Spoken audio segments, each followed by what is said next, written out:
أعوذ بالله من الشيطان الرجيم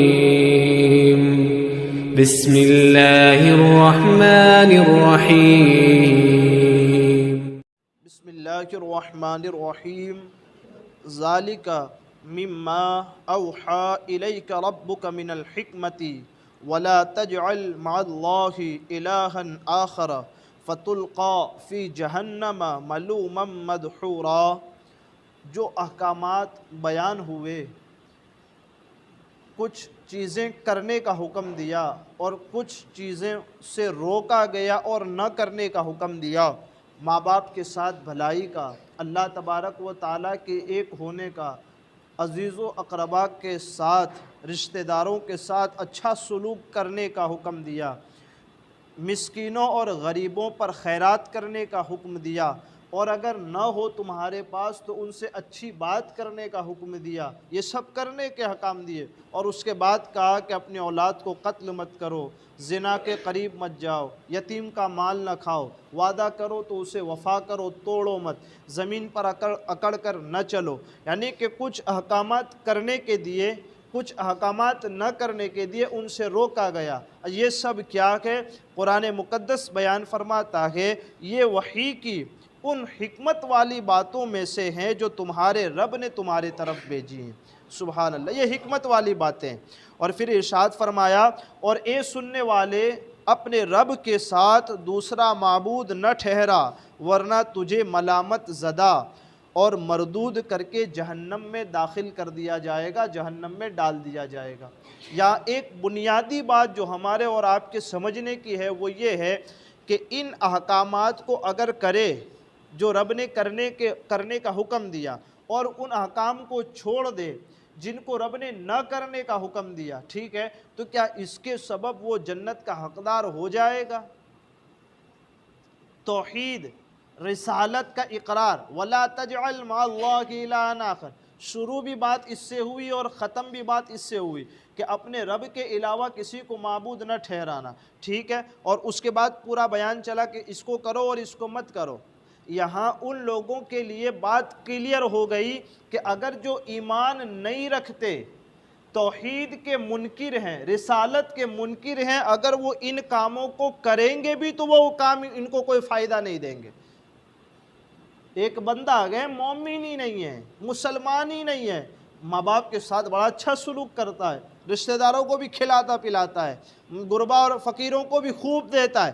جو آج کل چلے نا بڑے ٹرینڈ، سیوا کرو سیوا، کرم کرو کرم، کا کرم اسی وقت قبول ہے جب پہلے دھرم موجود ہو۔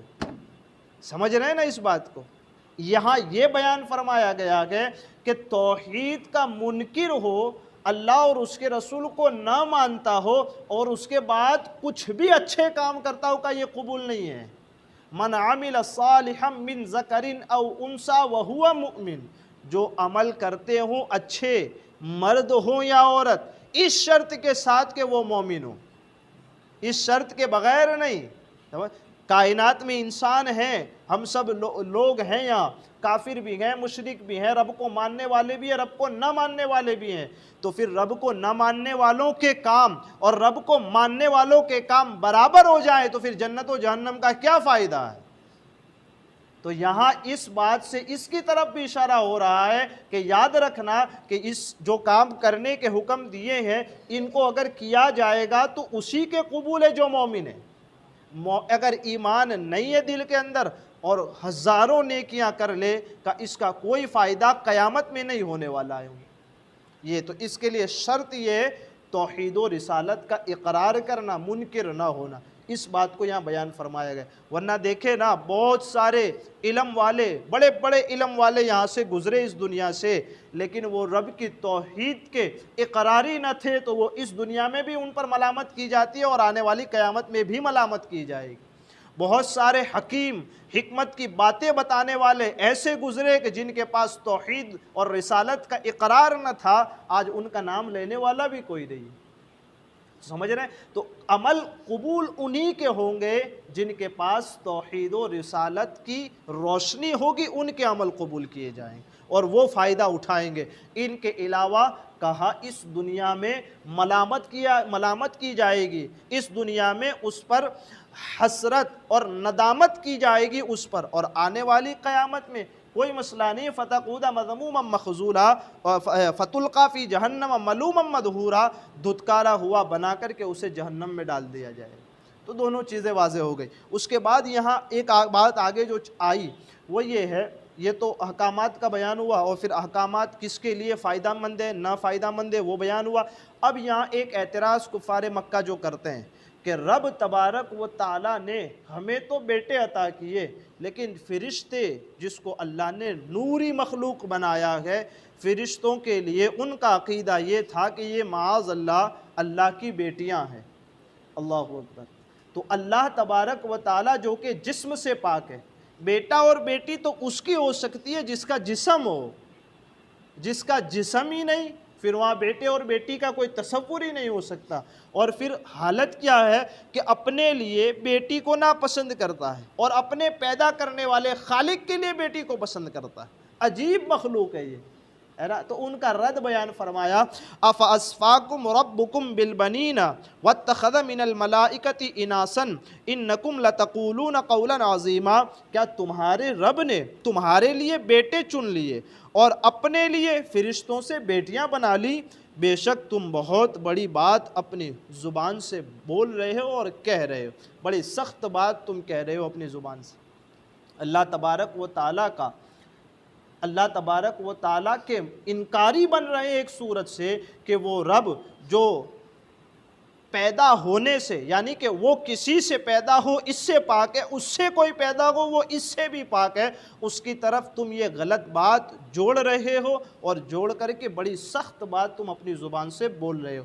اب اس کے بعد اللہ تبارک و تعالیٰ نے ارشاد فرمایا، یہ جو احکامات ہم دیتے ہیں، کبھی مثالیں دے کر کے سمجھاتے ہیں، کبھی حکمت سے باتیں کرتے ہیں، کبھی دلائل دیتے ہیں، یہ جو مختلف انداز ہے قرآن مقدس کے، نہیں کہا کہ ہم بستیوں کو تباہ کرتے ہیں، تو کہا ایسے ہی تباہ نہیں کرتے، ان کے جتنے بڑے بڑے لوگ ہیں پہلے احکامات ان کو دیتے ہیں، پھر اس کے بعد دوسری بستیوں کو ہلاک کرتے ہیں۔ کہا کبھی مثالیں دی جاتی ہیں، کبھی حکمت کی باتیں کی جاتی ہے، کبھی دلائل دیے جاتے ہیں۔ کیا دیکھتے نہیں زمین اور آسمان کو، کہ آسمان کو بغیر ستون کے معلق کیا گیا ہے، زمین کو بچھایا گیا ہے کسی کے اندر ایسی طاقت سوائے رب کے؟ تو کہا یہ جو مختلف انداز قرآن مقدس کے یہ کیوں ہے؟ یہ اس لیے ہے کہ کوئی ان پڑھ اور جاہل آدمی بھی یہ نہ کہہ سکے کہ ہمیں باتیں سمجھ میں نہیں آتی۔ اگر باتیں دلیل سے سمجھ میں نہ آئے تو کہا مثالوں سے سمجھے، اداہرن سے، داخلے سے سمجھے، اگر اس سے بھی سمجھ میں نہیں آتی ہے کہا پھر حکمت کی باتیں سمجھے۔ ہر چیز قرآن نے مخاطب کو دیکھتے ہوئے، سننے والے کو دیکھتے ہوئے الگ الگ پہلو کو اختیار فرمایا۔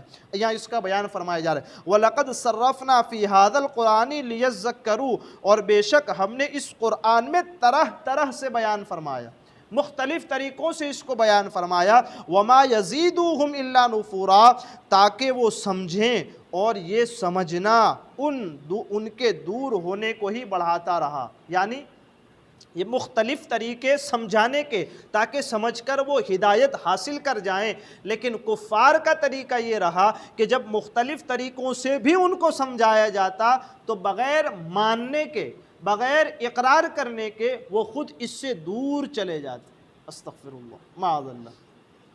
کسی کو سمجھایا جاتا تو بات تو سمجھ میں آنی چاہیے تھی، لیکن قرآن بیان فرماتا ہے کہ جب ان کو الگ الگ طریقوں سے بھی سمجھایا جاتا نا تو یہ طریقے ایسے ہوتے کہ وہ ان کو سننے کے بعد اور دین سے دور ہوتے چلے جاتے۔ اللہ دیکھا نا، بارش کیا ہے؟